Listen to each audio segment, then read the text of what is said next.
you want land this year? Do you have land this year? Okay, so, yeah, so you don't have either Asia or land today.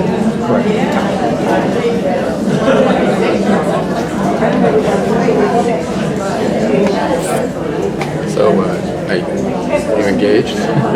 So two sides. One, did you lose some weight? No. Lose your clothes, that's all. And then, you ready to go? Give a thumbs up? We're on our road. On behalf of UCLA's Emeriti Association and Retirees Association, I'd like to welcome you. This program is part of a series of UCLA conversations with professors on important topics. I'm Stuart Wolpert, Director of UCLA Conversations. We have two outstanding UCLA professors here today for you. Daniel Mitchell is the author of the book Patience, Politics, and the Elderly: Historic Social Movements and Their Lessons for Our Aging Society. Professor Mitchell is a Professor Emeritus at UCLA's Anderson Graduate School of Management and Luskin School of Public Affairs. Professor Mitchell possesses a wealth of expertise and knowledge about UCLA and the University of California. He served on the UCLA Emeriti Association's Board of Directors for well over a decade, and we're fortunate to have him with us here today. Professor Mitchell will introduce Professor Fernando Torres-Gil, who's a national expert on aging, health, and long-term care with extensive U.S. and California government experience. Please join me in a warm welcome for Professors Daniel Mitchell and Fernando Torres-Gil.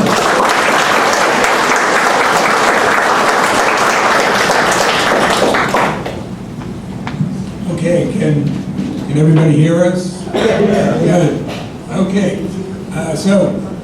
Fernando and I actually have a history. We've been on programs before, including one that you can see online on the Emeriti Association website. And so I don't have a paper bio for him, but in the context of that interview, I know a lot about him. And part of what I know I'm going to reserve, because we're going to have some dialogue as we go. And part of it, let me tell you a little bit about him now. Of course, if you've seen the first interview, you know some of these things. So let me start out by noting, he starts out as a young child in a farm worker family up in Salinas, with a total of 9 kids in the family. And from that, he ends up at Brandeis with a PhD. Now, there's got to be an interesting story between those two data points, right? So I'll ask him a little bit about that as we go. Now, his specialty when he was at Brandeis was in gerontology. And that itself is an interesting thing, which I'm going to ask him about as we go. But having gotten his academic degree, he had a kind of a mixed career. He was partly in academia and partly in public service, particularly at the federal level, serving in Carter administration, and Clinton administration, and the Obama administration, and a lot of what he had to do in those jobs involved the issues of gerontology and seniors and so on. He had other responsibilities as well. He also has, I mentioned his academic career, he has both a career at USC and at UCLA, and I think he's done some work up at Cal State Monterey, so maybe he'll tell us a little bit about that as we go as well.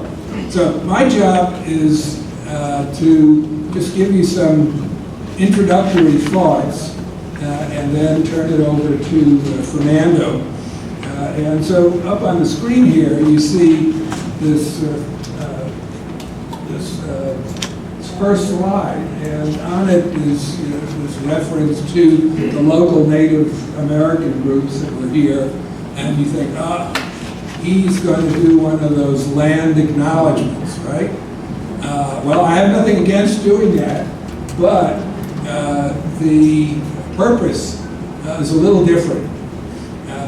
You also see a picture from when this is back in COVID days, and we were doing these programs entirely on Zoom, and I interviewed Professor Carol Goldberg, who, if you know her name, she's in law school, who is an expert on Native American law and just generally that whole area of interest. And she talked a lot about, in particular, the Tongva group that you see referenced on the slide, and in particular, the various customs they had. And they were hunter-gatherers. That was their sort of mode, that was their economy, if you like, that was their society. We also, in more distant past, had Jared Diamond speaking to one of our programs. I think maybe 2013, something like that.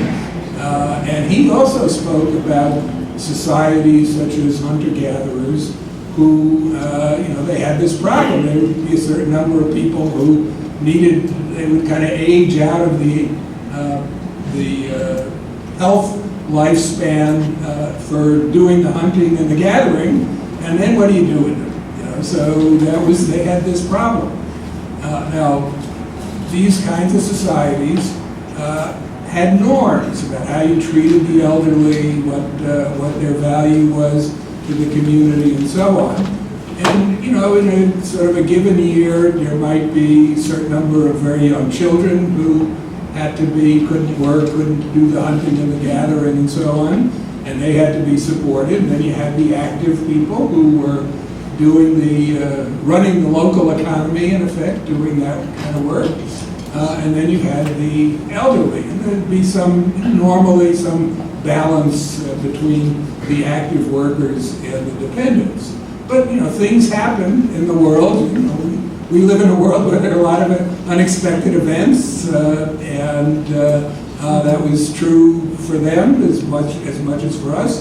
There could be, for example, maybe some disease would come along, and maybe the birth rate would go down or something like that.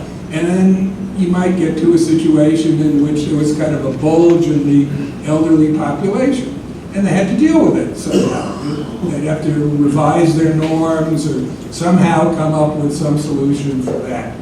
And we have the same kind of issue today with the baby boom, baby bust phenomenon, except we've sort of forgotten the underlying demographics. When we talk about it, we talk about trust funds and actuaries, and we talk about payroll taxes to pay for this, and all that sort of stuff. If we're talking about Social Security, if we're talking more in the private area, we talk about tax-favored treatment for certain kinds of savings plans, like the 401ks or 403bs. We talk about pension plans and all the regulations and so on. And we forget there's an underlying demographic behind this. It's just the way we deal with it, very different than the hunter-gatherers, but it's ultimately a demographic issue. And so it's important to keep that in mind, and that's a lot of what we'll be talking about. Now, I have a confession to make, and that is, yes, I did do this book back around year 2000, but I am not a gerontologist. So I don't normally do a lot about the demographics and healthcare and all that sort of stuff. And that's why Fernando is going to be talking about that. But what the book focused on was actually very much a California story. Because if you go back to California, say in the 1930s, it was more like what Florida is today. It was a place where elderly folks from the cold Midwest would come out to the sunshine of California, where the land was cheap, living was cheap, there was opportunity to, one way or another, settle down and live in the sunshine.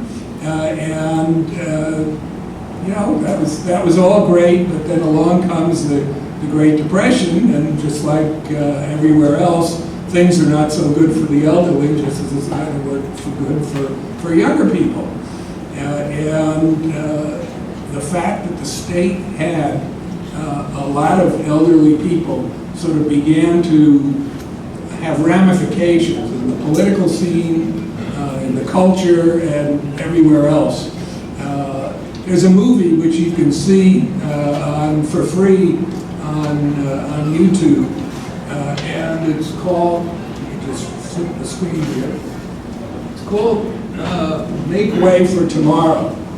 And despite the sort of smiling faces you see here, what the plot of this movie was made in the sort of mid-1930s, is there's this elderly couple, and the Depression has come, and they've run out of money, and what are they going to do? They can't continue to live in their house, and so on, and so they depend on their children.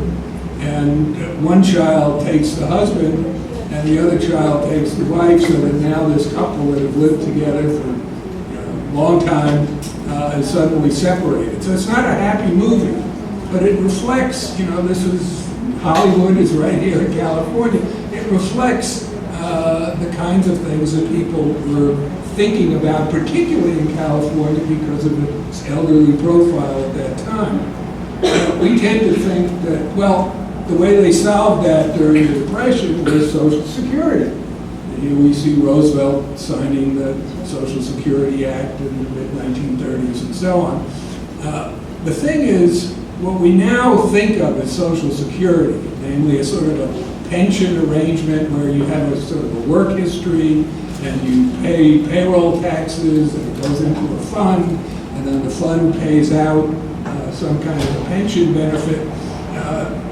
Yes, they did create that in the 1930s, but nobody got any payments out of it until the 1940s. So it didn't really address the immediate problems of how do you deal with having a lot of elderly people who now had limited means of support. And Social Security, even though it didn't have any immediate effect, was still a very radical proposition. How did it get actually adopted? What were the politics of that legislation? And just, there were a whole lot of reasons why it was very controversial. But let me just note one of them. I'm going to ask you a question. See this building here? It's located around, I think, 4th and F Street in Washington, D.C. If you know the Washington, D.C. area. It takes the whole block, you can see that. It's a big brick building. When it was built in the 19th century, it was supposed to be the largest brick building in the world. It's now an architectural museum, actually a National Architectural Museum. But does anybody know what this building was, what its intent was? Why did they put up this building? The U.S. Treasury? Well, this building was known as the Pension Building. Okay? But what pension was it?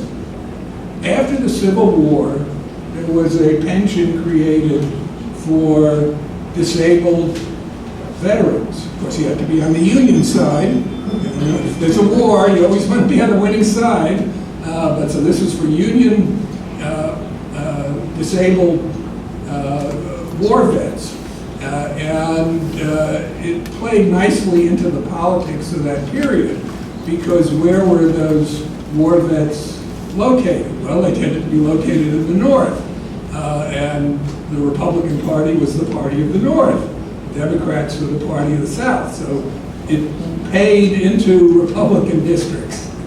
Okay? And over time, the Republicans made it more and more generous. So first it was just for disabled, then it was for anybody who was a veteran, then it included spouses of veterans, so it got to be a more and more generous program. I'm going to ask you another question now. when did the last Civil War widow die? Anybody want to give me a guess? 1940s. 1940s. Any other? 1896. 1896? Okay. The answer is 2003. Okay, now, you think about that, well, how could that possibly be, right? How could that possibly be? Well, the reason it could possibly be was, let's suppose, you know, that back in, let's say, the 20s and 30s, there were still Civil War veterans around. I mean, life expectancy, yes, was shorter then than it is now, but there were lots of veterans to work with, and some of them lived to their 80s and 90s and so on. And let's say you're a 20-year-old woman and you marry one of these guys, and you're not going to put up with him for very long, and you got a lifetime annuity. So that's how generous the Civil War pension plan was. It was so generous, in fact, that when World War I came along and there were lots more veterans, they never got a pension plan because this was viewed as, see what happens, you create these things and they become a boondoggle. And so this is one of the reasons why there was a lot of resistance to Social Security. Now you're proposing we give pensions to everybody, and you know, when we just gave it to veterans, look what happened. And so that was the lesson that was drawn. Well, we did get Social Security, and California actually had a lot to do with that. Because we had these elderly bulge in the population here at the time, and those people were voters, and they were active in political affairs, and there were various pensionite movements. There was something called the Ham and Eggs movement. We'll talk about that. But there was something called the Townsend Plan. And what you see on the top, the fellow with the hat is Dr. Francis Townsend, originally of Long Beach, one of those nice on-the-coast towns where there were lots of elderly people. And he came up with a scheme in the 1930s that everybody age 60 and above who promised not to work so that they would leave jobs, the remaining depression jobs for the younger people, would get $200 a month. Okay? Now that $200 doesn't sound like a lot today, but at that time that was a king's ransom.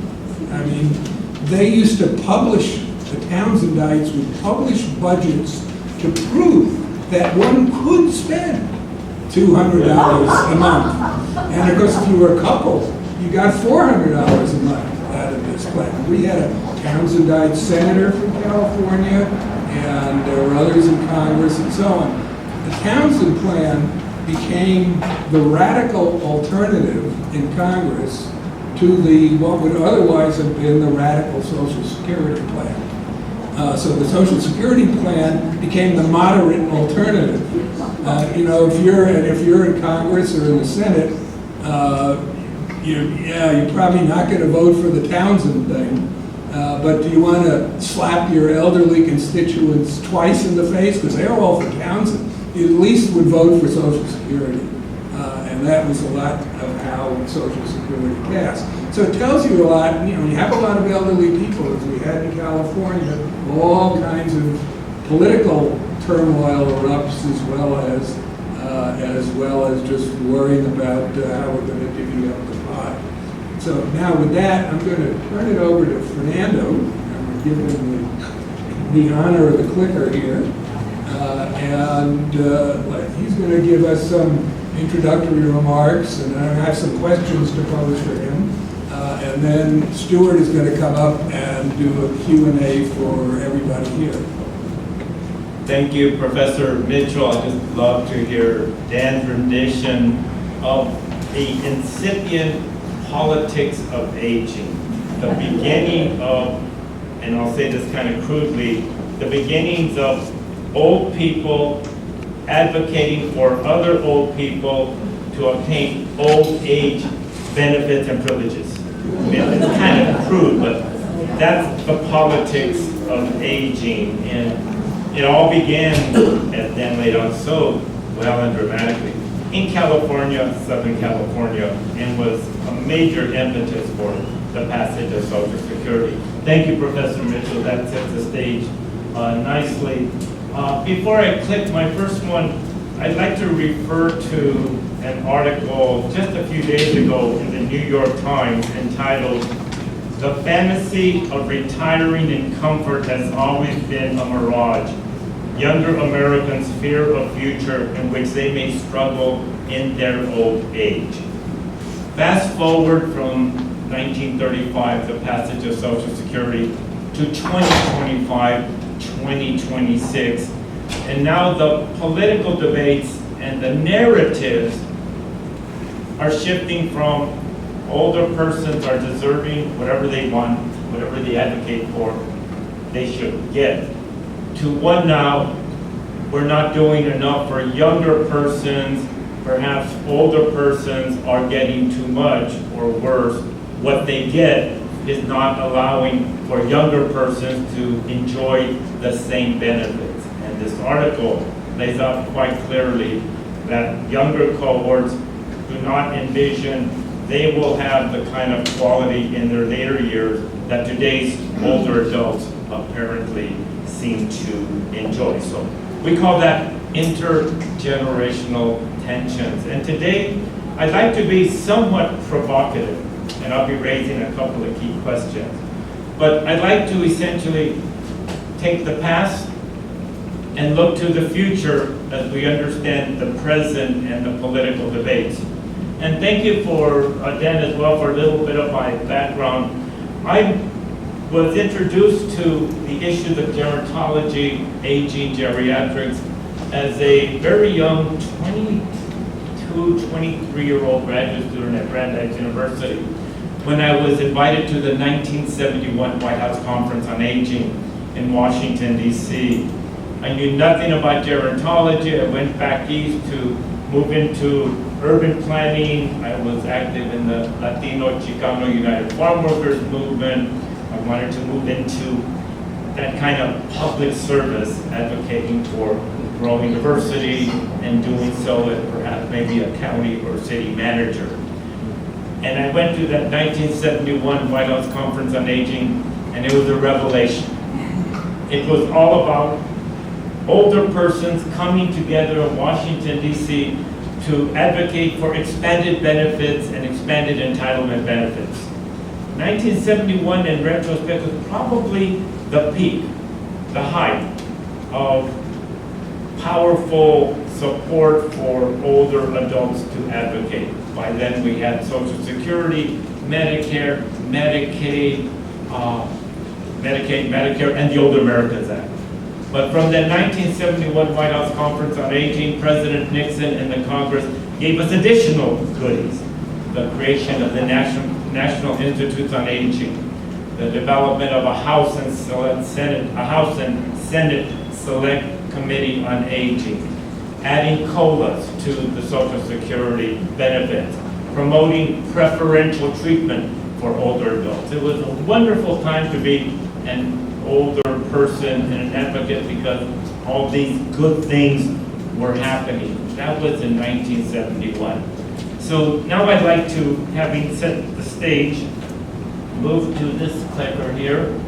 I'd now like to get into the myth and realities of what it means to be a nation that's aging quite fast, and what it might mean to what we have referred to as entitlement programs. Although many people say it's not fair to call Social Security, Medicare, Medicaid, Older Americans Act an entitlement program because we have paid for it, therefore we've earned it, but we'll refer to them as entitlement programs. This book, which I published in 2019, brought together both the politics of aging and the demographic changes, but also towards the new dramatic changes occurring in the United States of America, where since 1935 and 1971, when the United States was 80-90% non-Hispanic white English speaking, By 2019, we've become a majority-minority nation. And that now intersects with these issues around benefits and demographics and aging and what happened in the past and what might happen in the future. But to continue setting the stage, one of my provocative statements, I think, today's generation of retirees are relatively privileged. That means you, me, us. Any of us in this room, 65 and over, pat yourself on the back if you can. You got it made. Look to your neighbor on the left or right and say, hey, we did it, we're cool. Now, of course, not all of us can afford to build Belmont Village. Not all of us have these amazing defined benefits, pensions from the University of California system. Not all of us can afford to live on the west side. But just go with me and just accept for the moment that today's senior citizens, 65 and over, are a relatively privileged generation.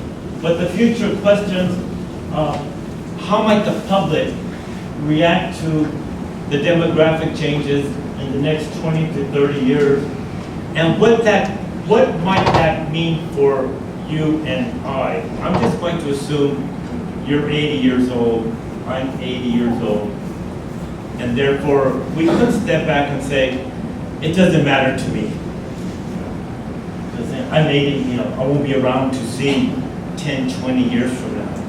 But it's important to note that while life expectancy is increasing for the overall population, it's increasing for you if you're 65 or if you're 80 years of age. And so those of us in the room here have a good chance to be centenarians because we're relatively privileged. So it's essentially, we may well be around in the next 10, 20 years. We may be 80, we may be 90, we may be 100, we may be 105 and 110. So it really does matter to us, to see how this might play out over the next couple of years. And one of the reasons, and Dan laid out so clearly why the politics of aging evolved, is because older persons are the most reliable voters. I don't know if I can get the clicker, but if you'll see that part, that part that's surrounded by the red line, this is data that essentially shows who is more likely to have voted in the last 3 presidential elections. Who are the most reliable voters in the last 3 presidential elections? That's a purple up there. And just to summarize, those 65 and over are not just the most reliable, but 63% of those 65 and over have voted in the last presidential election. Let's go to the students at UCLA, undergraduate, graduate, that are between 22 and 29. Only 16% of them voted in the last 3 presidential elections. For those 30 to 49, only 32% voted in the last 3 elections. And even for those 50 to 64, only 49% voted in the last 3 elections. So what that simply tells you is, if a politician comes to UCLA a few weeks before the presidential campaign and has 10,000 adoring UCLA undergraduates there to cheer him on, that politician is a loser. Because he or she is wasting their time on the least reliable voter. If that politician is visiting Belmont Village instead, that politician is a winner. There are some exceptions, by the way, to this trend. The only presidential candidates that garner the youth vote in proportion to that younger population was, who would you guess? Who's the only? Barack Obama. The only one that changed that equation and captured the proportion of younger voters in proportion to their percentage of the population. So, bottom line is, we have to pay attention to that segment, the older segment of the electorate. Now, the article I just mentioned, I also brought out some other ones. There are more and more articles, the financial engine behind millennials and Gen Z Malay. To summarize, more and more articles are bringing out that these two younger cohorts are having a very difficult time. We certainly know what that is. The high cost of education, unaffordable housing, the student loan debt. I mean, you can see young folks have it really hard in terms of just getting through the day financially. And then you have kind of the contradiction. Donald Trump, for example, is now talking about affordability, and we need to create more housing so folks, younger families can afford to buy a house that they can afford to handle the mortgage or the rent. But at the same time, Donald Trump and other politicians, Democrats and Republicans, are telling the older voters, we're going to protect the value of your home, and we're going to ensure that your home maintains its equity. And essentially what he's saying to many of us who bought our properties 30, 40, 50 years ago, under no circumstances create any public policy that lowers the value of our home. That's our equity. That's how I expect to cover my life care retirement community. And we rely on the home. So there's this contradictions where politicians are saying we must help young families.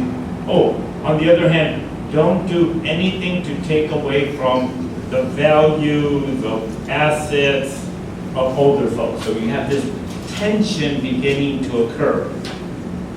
And then as I wind down, the big questions for the future. First, who will pay for future benefits and pensions? Future benefits and pensions. The United States is just below Japan and France and South Korea, where there are now fewer younger workers and more older persons. And with very rare exceptions, Social Security and our pensions are based on the assumption that it's young workers that will pay for our old age benefits.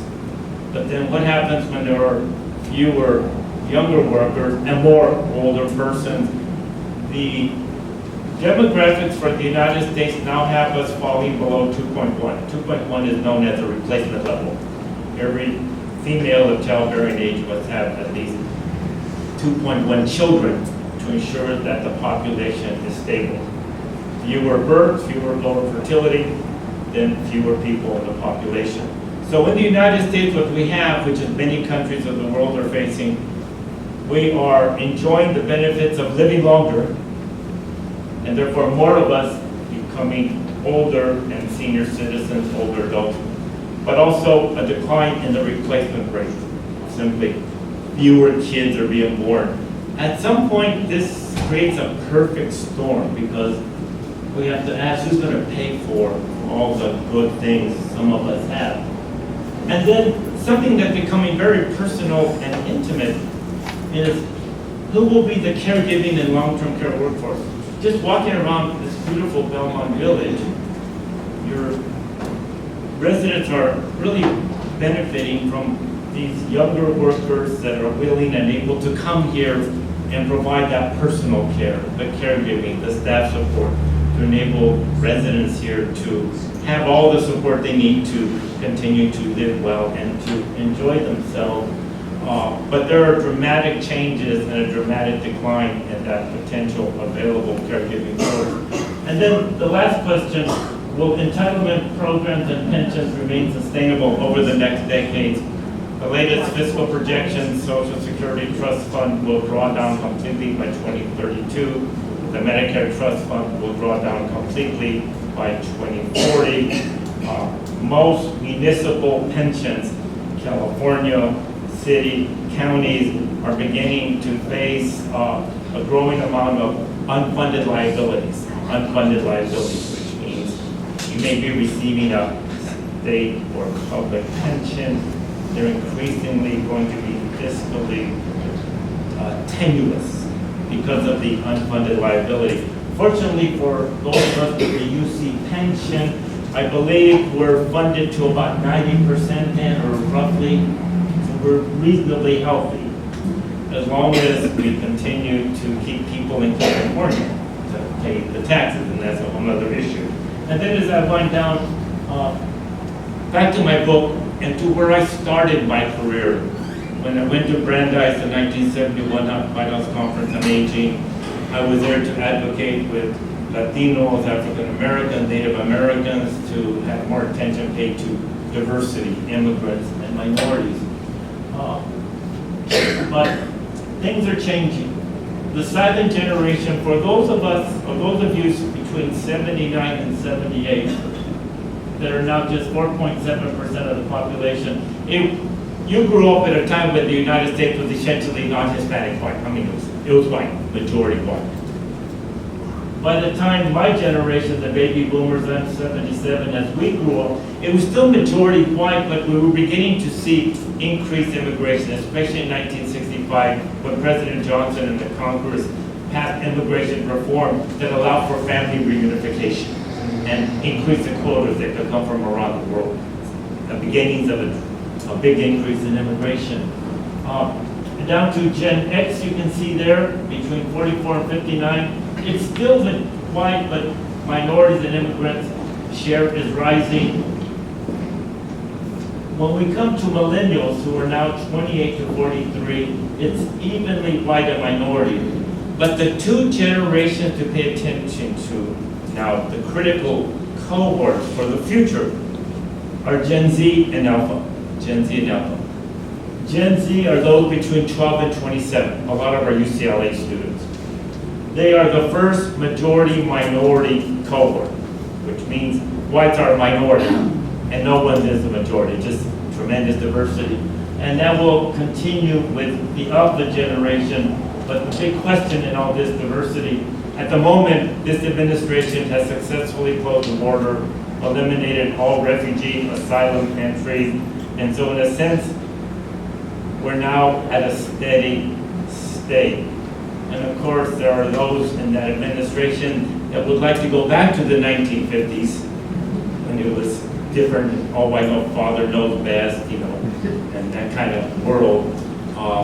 So we'll see what may happen if there are changes later on. But I'm going to stop there and open it up. But the message I would like to leave us is this. Those of us that are now in our 70s and 80s and 90s, we have benefited from a politics of aging that kept giving us more and protecting those good things that we have. Not just pensions and public benefits, but the tremendous economic expansion of the United States in the 1950s, 60s, and 70s and into the 80s. Our good fortune to buy property here in Los Angeles 30, 40, 50 years, and the dramatic increase in the value of our homes, etc. So it's been a good time. It's been a real good ride. That is about to change in ways that should make us uncomfortable, in part. The intergenerational tension between the younger cohorts who are saying, I'll never get a Social Security check, I don't think Medicare will be for me, I can't afford to buy a home, how am I going to retire? Those are questions that we should begin to concern us, because that will determine in the next 10, 20 years where the politics and the electorate will be. And just to be provocative, there are real questions whether or not Social Security will continue in the next 20 years. We can afford to, but the younger cohorts, Gen Z especially, and millennials, a majority no longer believe in Social Security because they feel they won't get a benefit. They support it because it's helping their parents and grandparents, but they don't believe it will be there for them. And if they continue that belief, then they're not going to vote for the taxes that will be necessary to address a shortfall when the trust fund is drawn down. And so that's just a reflection of microcosm. I do want to end it on a hopeful note, but I'll hold that off for the moment and turn it over for audience questions. Yeah, so let me go back a little bit. I said I wanted to sort of do some introduction for you in part of the Q&A here. And so you had this journey between Salinas and PhD at Brandeis. So tell us a little bit about that, and maybe there are even some lessons to be drawn as to how you made that journey that that could matter for later generations. I just happen to have a slide that shows you what I did in my 30s. Where did that slide come from? Thank you. I have to say, there's this famous saying, through the kindness of others. I have benefited throughout my life through the kindness of others. One part of your story, I don't think you might have known. You notice I have crutches, braces. I'm a polio survivor. For those of us in our generation, remember the polio epidemics in the 1940s and 1950s? How contagious and how fearful the public was. I just missed the Salk vaccine and contracted polio as a younger child. And my mother, single mom in public housing on welfare, was fortunate to meet a Shriners. And I was sent to Shriners Hospital in San Francisco, and between 2 years of age and 18, they did amazing things.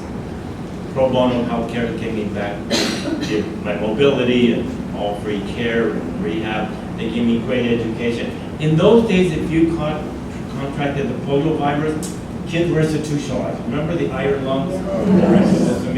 They put you away. So when I got polio, I was gone for much of those years between 2 and 18. But that was then. By the way, let's hope those anti-vaccine people don't stop providing polio vaccination for kids. But that's a whole other story.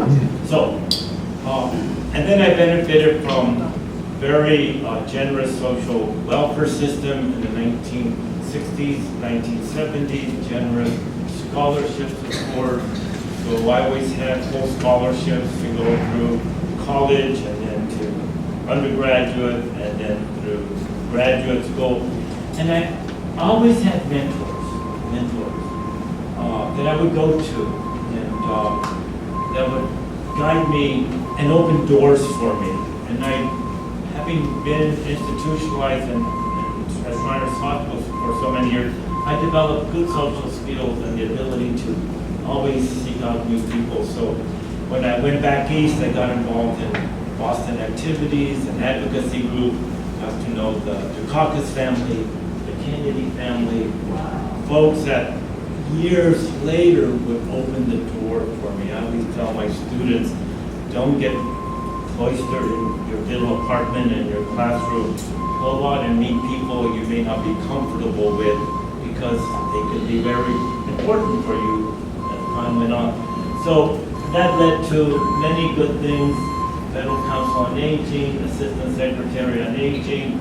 I was staff director of the House Select Committee on Aging for my mentor, Congressman Roybal.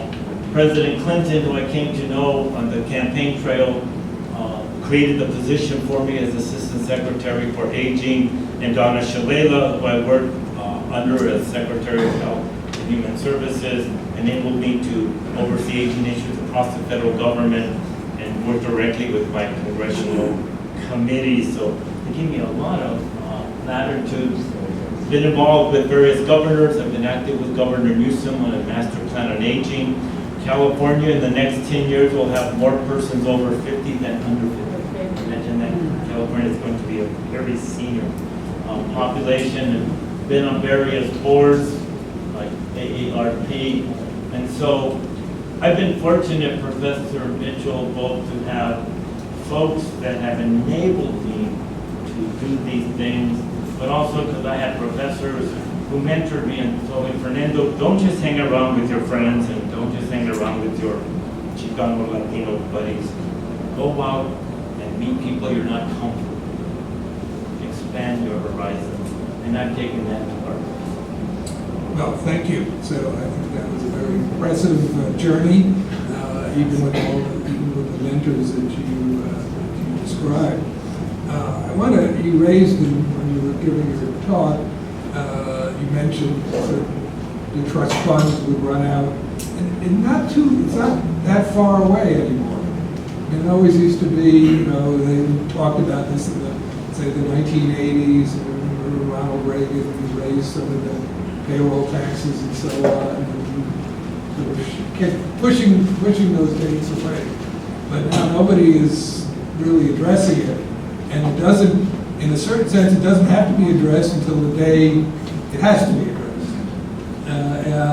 So give us a scenario. So what happens in, say, 2030, whatever, when one day the trust fund is gone? Well, first, let me just say, Democrats and Republicans are guilty of demagoguing these issues. Not Republicans only, Democrats as well. Liberals and conservatives are guilty of the big D, denial. A denial that we have a problem. The last time we tried to address the financial shortfalls, in this case of Social Security, was in 1983, the Social Security Reform Commission, where they did a number of things. They increased the FICA tax, they raised the age of eligibility for full Social Security benefit, they restored the solvency. But the 1980s and later in the 1990s was an easier time because the federal debt and deficit was manageable in President Clinton's administration. That administration actually balanced the budget and was reducing the actual debt. So we had a big financial national cushion in terms of being able to address these problems. Nothing has been done since then.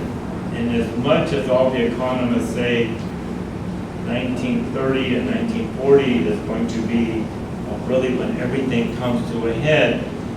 And one of the reasons is because we're such a polarized society now.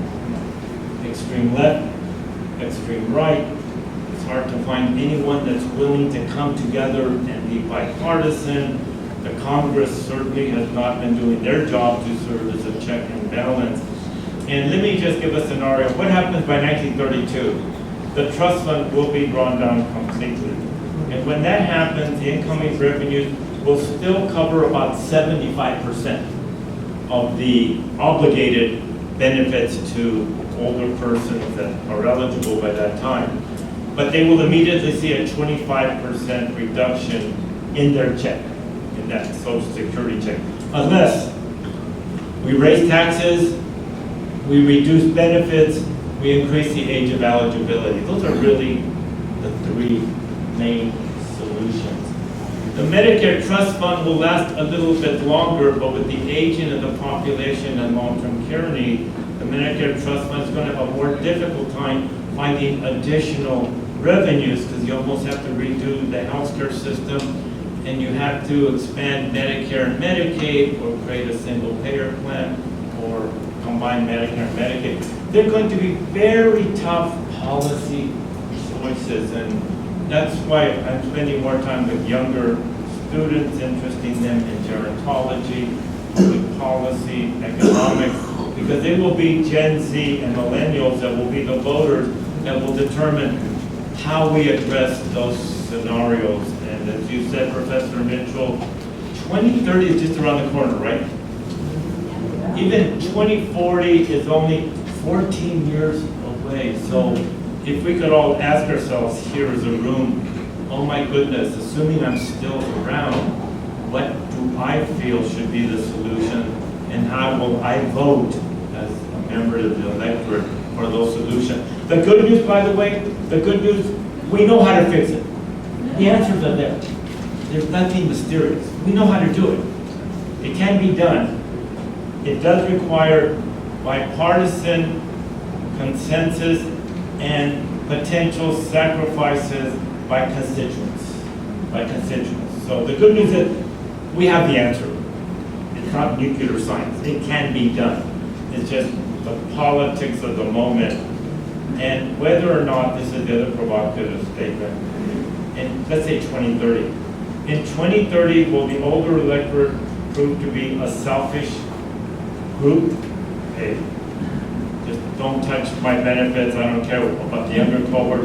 Or will we have a more intergenerational sense of, you know, I really want not just my children and grandchildren, but I really want millennials and Gen Z, the alpha generation, to feel like they too will someday have a retirement security. So we have to ask ourselves as voters, will we be narrow and selfish, or will we step back, and that's why the greatest generation was the greatest generation. That generation, and many of you remember, they actually were willing to tax themselves to provide benefits to other people, even if it didn't benefit themselves. Isn't that amazing? I'm going to go once upon a time, I don't think it's far, far away. Can we go back to that? Let me take you in a somewhat different direction, and then we'll open it up for general Q&A. We've got all kinds of miraculous medical treatments now to keeping people alive much longer. Life expectancy is increased, and people surviving diseases and so on that they otherwise wouldn't have. So that part of longevity has increased. What we may not have to the same degree is quality of life. In other words, right now, people who are, let's say, in cognitive decline, they can live a long time, but their quality of life is not going to be what it was. And I'm wondering whether you see, I know you're not a medical expert and so on, whether you see, how are we going to deal with that issue? That people live longer, but in some sense don't have the quality of life that you might hope would go along with. What Professor Mitchell raises are some of the new challenges and mysteries of the next 20, 30 years. We now distinguish between lifespan and health span.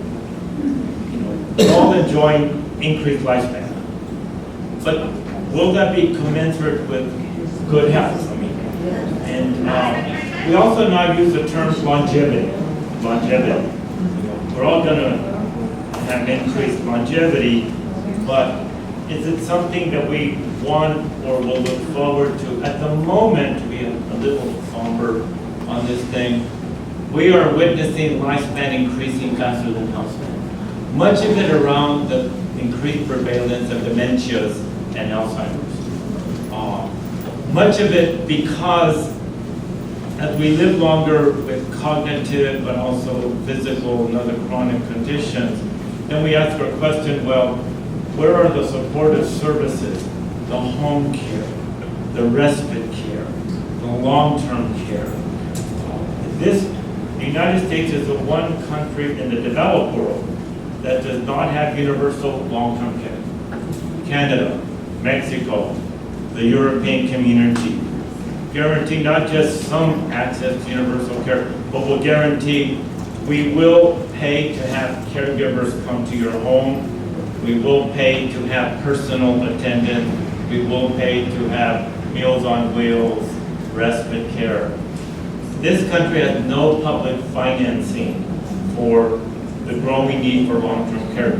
We do have Medicaid or Medi-Cal that will cover much of it, but of course you have to spend down dramatically and be very, very poor.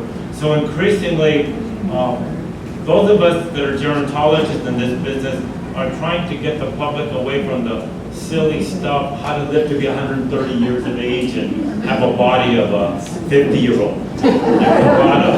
There's a lot of silly stuff going out there of these supposed entrepreneurs saying, we're going to discover a way to keep you alive till you're 120, 130, and your body will be beautiful and you'll be gorgeous. When in fact, it's silly stuff.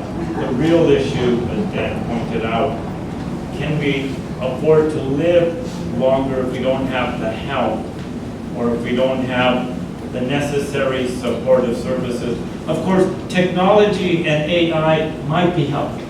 Technology and artificial intelligence might be helpful.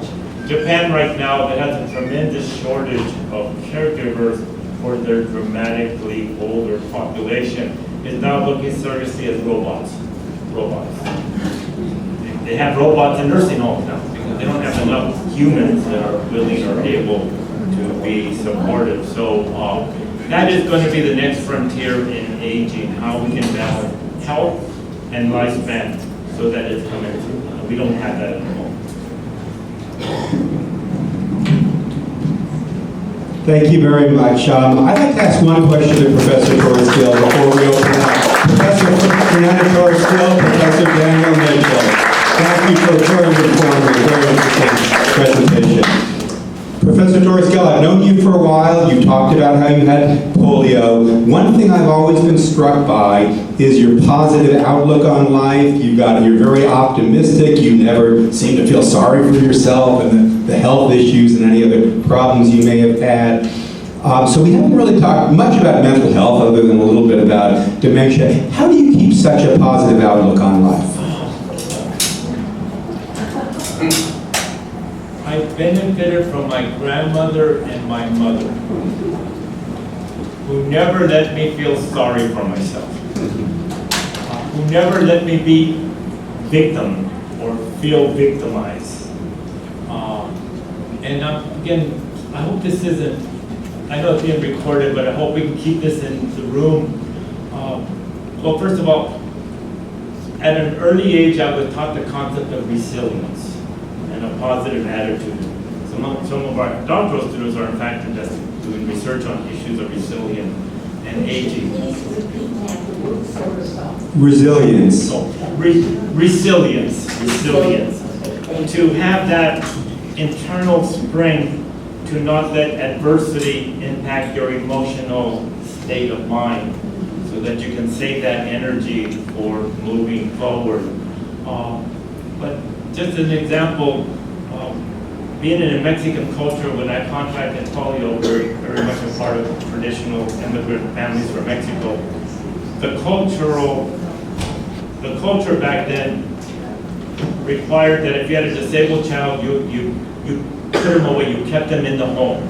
You kept them away from others. You sheltered them, you protected them, so that they wouldn't be bullied or abused. We grew up in public housing. My mother said, not my son. First, I'm going to let him go to Shriners to be taken care of, as much as the family was very much against it. How can you send him to strangers? But when I was home, she let me run around with all the little hoodlums and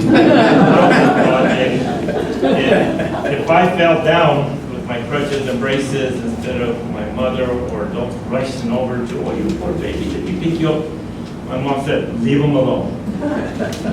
It seemed harsh at the time. It said, leave him alone. He can pick himself up. That gave me the self-confidence that I could do things on my own, and that really built into my career.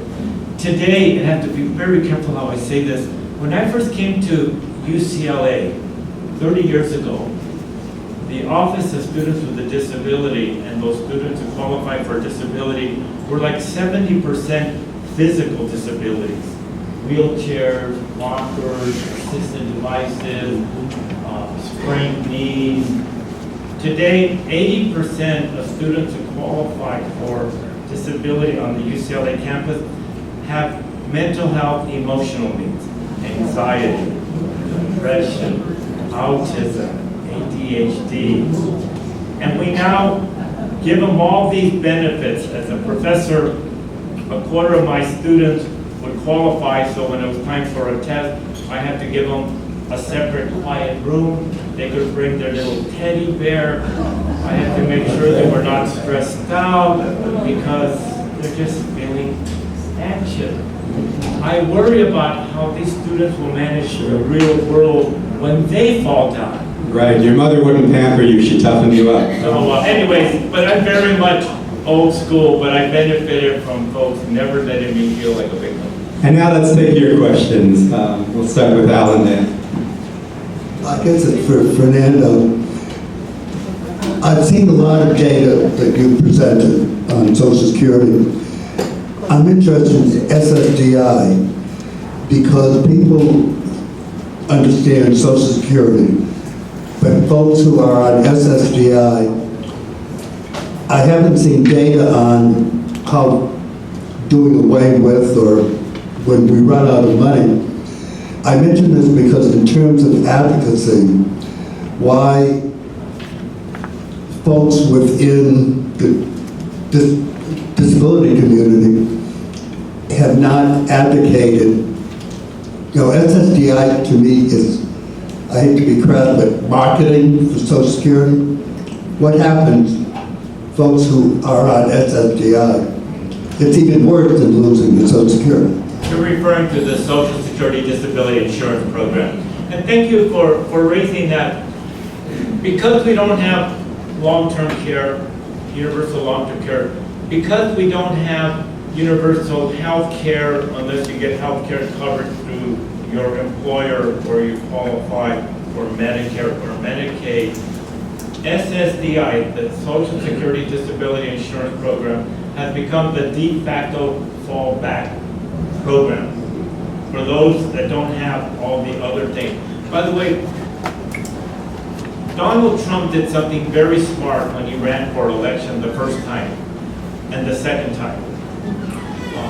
First of all, he said something no other Republican candidate would say when he said no one's going to mess with Social Security and Medicare. That was to keep the older voter. But more importantly, he would say in his campaign, I'm going to protect the Social Security Disability Insurance Program. Why did he say that? Because in much of the MAGA movement were comprised of white males in their 50s and early 60s who could never get a decent job again in Dayton, Ohio, or the Rust Belt because they were too young for Medicare, Social Security, too old to be hired because they had a lot of chronic conditions, and so disability insurance became their lifeline.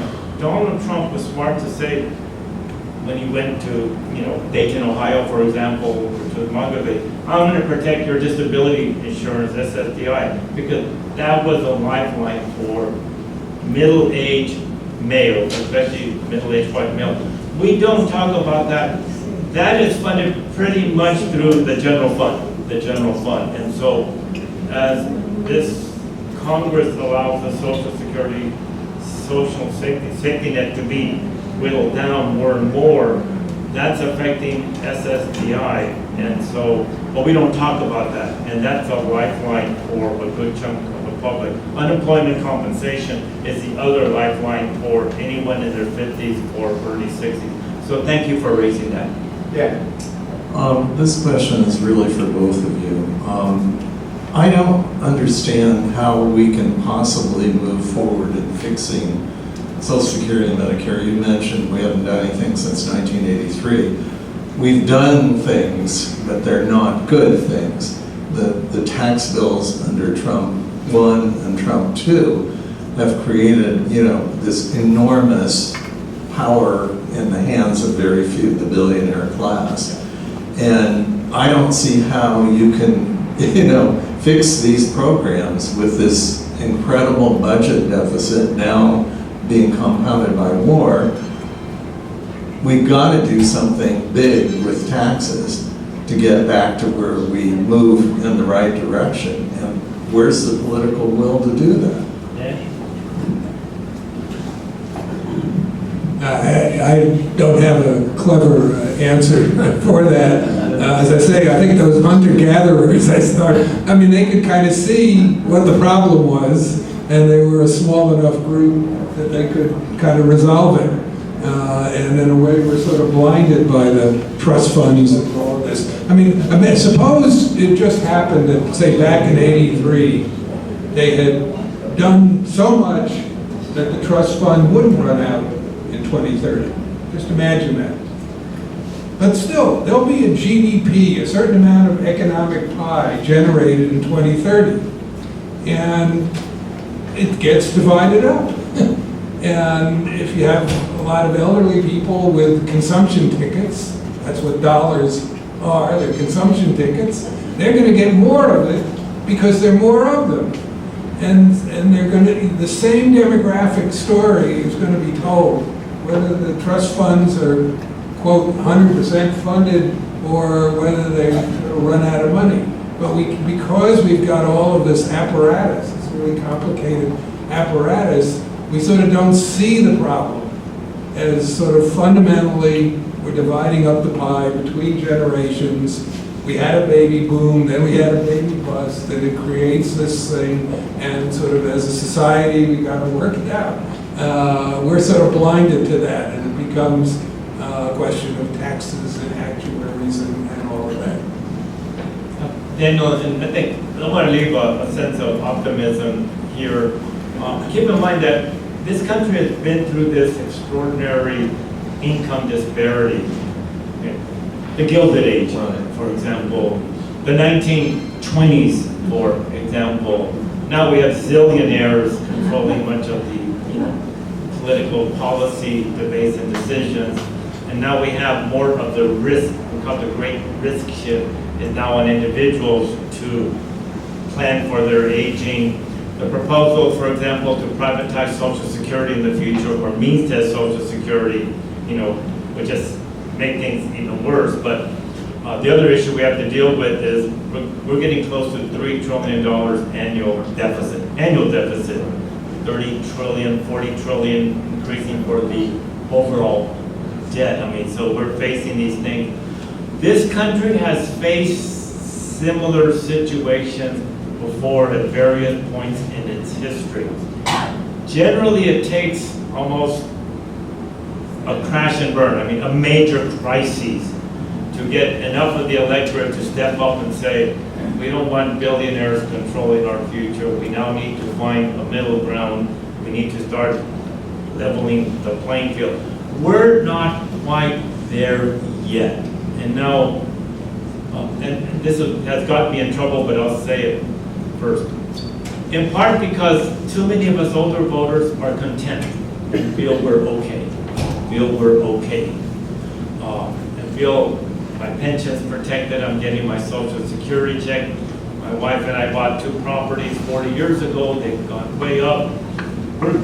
We're cool, we can bury our head in the sand. And until enough of the older electorate says, hey, wait a minute, this is not just unfair, but this is a crisis. It's impacting my kids and grandkids. So what I would suggest to all of you, and all of us that are relatively comfortable, talk to your children and grandchildren. Talk to other younger folks and just ask them, what do you think about getting older? How do you feel about your retirement? And that starts a discussion that, hey, maybe we have an intergenerational coalition and a bipartisan agenda to fix it. So I do believe within 5 years or so, when all this kind of crashes and burns, that the public will once again be ready for not just a new deal, but a whole new transparency in how our democratic system works. I know it sounds kind of naive, but history will tell us we've gone through this kind of stuff several times before. Let's take a couple more. Fernando, one of your themes is that we seniors are relatively well off. Seniors I know are very worried about running out of money before they die. They know they're going to probably live long. They worry about there's no universal long-term care that the government provides. They feel like they haven't saved enough money. The social safety net is not as strong as here as it is in Europe. Social Security, people like Bernie Sanders feel it's not that generous. Any thoughts? First, yes, and amen. That's the reality. Of course, I'm overgeneralizing, but it's to make a point. The reality is that we are now seeing for the first time an increase in poverty levels among persons 65 and over. Up until the 1980s into the 1990s, the poverty rate had gone down to like 8 or 9%. During the Great Depression, it was like 80%. And one of the great successes of this country's social public policy was to lower that poverty rate. But that's now going back up for the very reasons you mentioned. Ask any person 65 and older, even if they're relatively comfortable, what are the 2 things you fear in the future? And the answer is always the same. I will run out of money, and who will take care of me? That's really what it comes up to. I'm very involved, by the way, in the social movement with Agent Food, where we're trying to get more of the public to realize more and more of us are worried about those 2 questions. We're seeing poverty go up. The other change in the demographics, by the way, which is much different from the silent or the baby boomer generation. Younger cohorts will be the ones that will have smaller families or no families and more individuals choosing to grow old alone without a spouse. And so we're going to have many more older persons aging in the millennial and Gen Z that are going to grow old without the familial or even social support of a family, kids and grandkids, mainly because that's been by choice. That's going to play into issues of income and isolation. So yes, we're starting to see the reality of growing vulnerability, which we saw in the 1930s, as Professor Mitchell mentioned, which started the politics of aging. I'm hoping it will bring back a politics of intergenerational aging and the new Grey Panthers, like Maggie Chung. We're not going to stand for this, but that's a reality you mentioned. Thank you. Okay. Thank you so much. I'm on the younger side here at 63. I'm not part of the UCLA pension, unfortunately, because that has dribbled down in its richness over the years, and I've done something else. But I'm asking about what one of my mentors once said: come to me with a problem and you better come with a solution. And one solution that I have been thinking about is the amount of the federal budget, whether explicitly or through various ways, that is sequestered for war. And having talked to a public policy expert who says it approaches 50% of our GDP, I wonder if when we approach this issue of the social safety net and all of its frayed edges, if we could also propose that perhaps we could reallocate the budget away from war and destruction and more into investments in people, or do you think that would not be something our generation could change?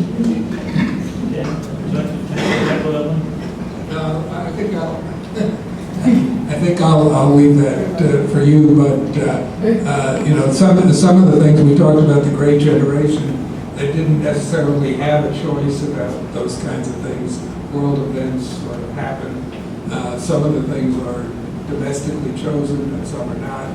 So it's a complicated area. We could have a whole program to maybe get some people who are more focused on that. Okay. I think we may make this the last question here. We'll take two. Thank you very much. You mentioned something about how AI might help in this situation. I'm very skeptical about it. I feel like it's controlling our younger people. It's mesmerizing them through the media and their phones and this sort of thing. So I'm concerned. I want to know how it can be for the good. Sorry, I'm not used to speaking in a microphone. How could AI be used for the good for those of us who are older and for our children?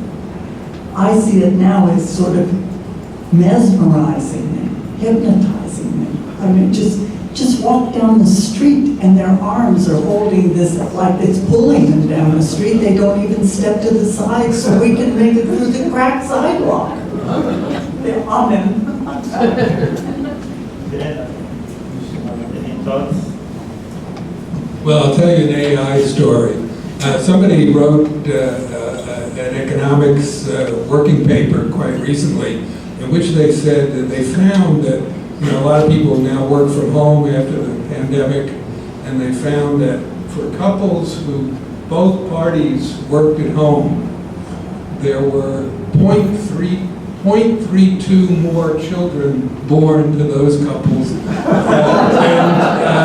couples where they worked in an office. And so I went to one of the AI programs and I said, well, given this article, how many couples working from home would it take to produce a whole baby? And it, went through the calculation, divide 1 by 0.32, but that doesn't quite, so they said, and finally said that for a whole baby, you're going to have 4 couples working from home. So maybe we shouldn't count too much on the wisdom of AI at this point. Maybe it'll get a little better, but right now, it's maybe a little more than people are saying.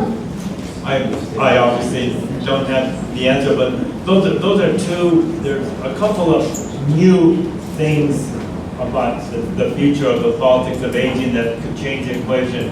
Certainly the ubiquitous use of social media and technology, and the other is AI. Although, quick side story, I was with colleagues, good friends at UC Irvine School of Engineering, where the school has given the faculty money to buy the AI thing, and so I'm with them at dinner, and so they said, Fernando, ask AI what it thinks about your career. They asked, oh my goodness, I had been drinking, I wasn't sure it'd be a class, or it's been a waste of time, you've done nothing for the good of society. But when they asked that question with other faculty, a long thing that was actually quite complimentary. I've changed the field in this way, I've changed how people think about this and that, so I don't know anything about AI, but it's saying good things about me. I'll finish with this. And by the way, the last slide I have here, and I share this with my students because plan for your longevity.